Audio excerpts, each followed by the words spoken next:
3, 2, 1, ignition.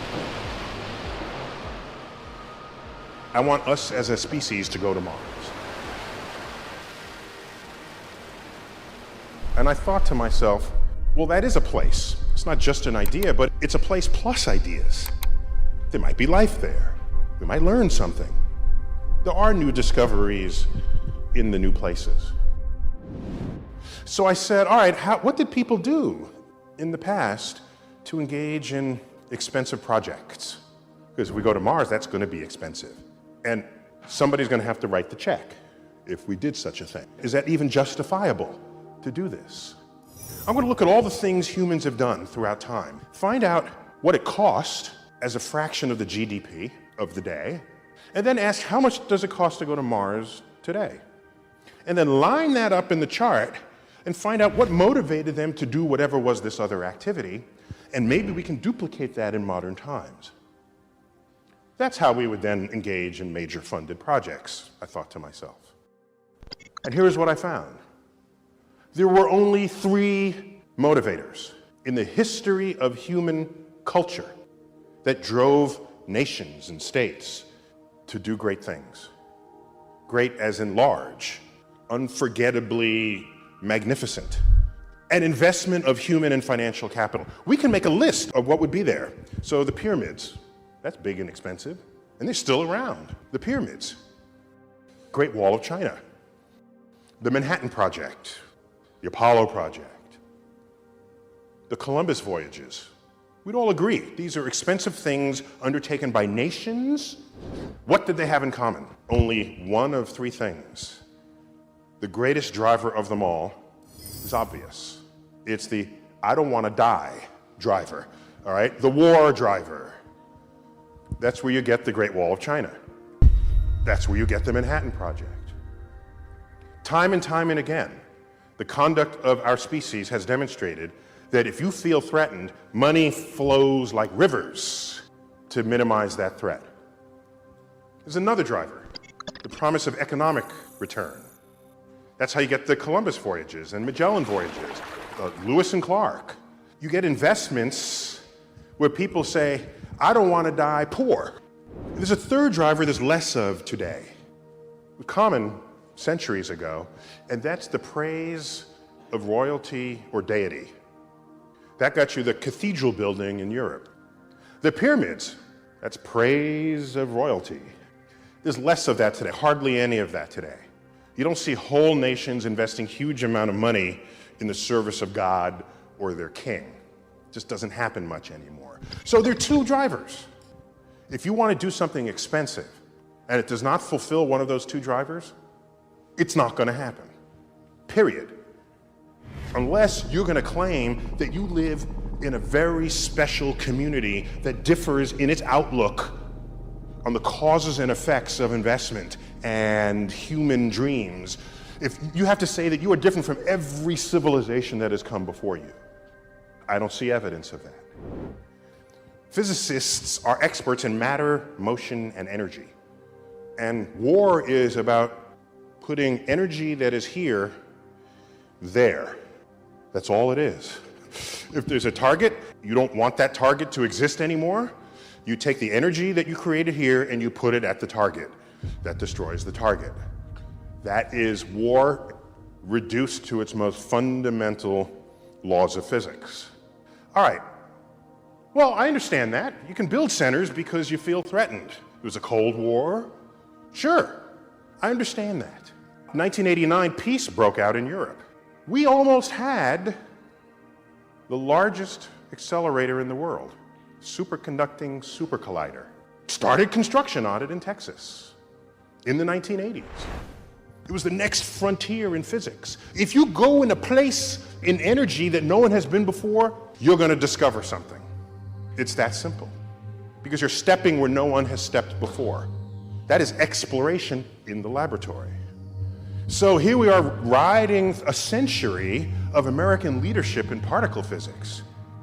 But what I'm going to say is that when peace broke out, it became harder for people to justify, particularly those writing the checks, why you'd be spending this much money on physics anymore.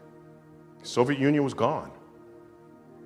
budget got cut to zero, and that knocked out the frontier of particle physics in America.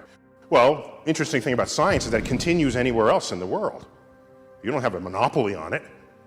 So CERN, the European Center for Nuclear Research, they built the Large Hadron Collider, the most powerful particle accelerator in the world, and they discovered the Higgs boson. It's a particle whose field grants mass to other particles. We would have discovered that particle 20 years ago. Our accelerator was 3 times the power of that one. Now, why do I mention this? Well, war isn't the only driver. Economics is too. It's a huge driver. It's not immediately lucrative to do it. So corporations, their R&D can't justify it. There's this zone that can only be touched by the government dollar, if the government cares about its future. So you have the engineers working on the new physics, the new sciences, but you need the science as well. What are some examples of this? In the 1700s, we started to study the concept of heat, energy. In the days of Isaac Newton, the concept of energy was not formulated scientifically. It was not well understood. It would take another century. Then you get like a steam engine, and you start figuring out how to convert energy from one form into another. Mechanical energy, chemical energy, energy of gravity, gravitational potential, and all these forms of energy can be converted into one another with the right machine. Thus was born the Industrial Revolution. And the nations that embraced the Industrial Revolution led the world in every metric that mattered in civilization. So, what would next happen? Middle 1800s. Michael Faraday, playing with electricity on a tabletop.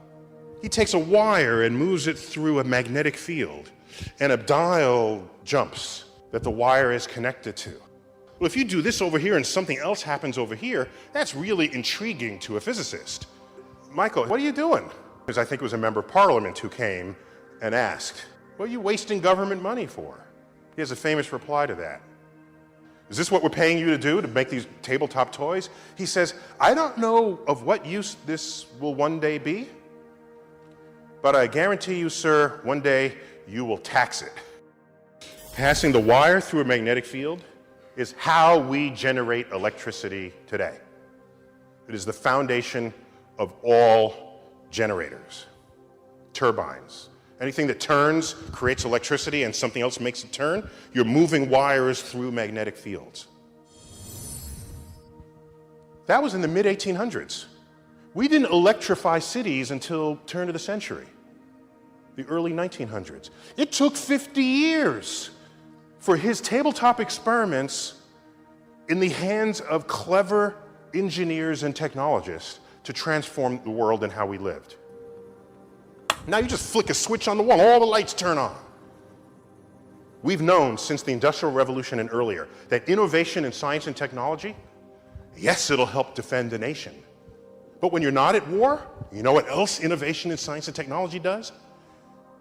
It is the engine of tomorrow's economy. The engine. When Einstein wrote down his equation for the stimulated emission of radiation, which is the foundation of the laser, was he thinking to himself, barcodes?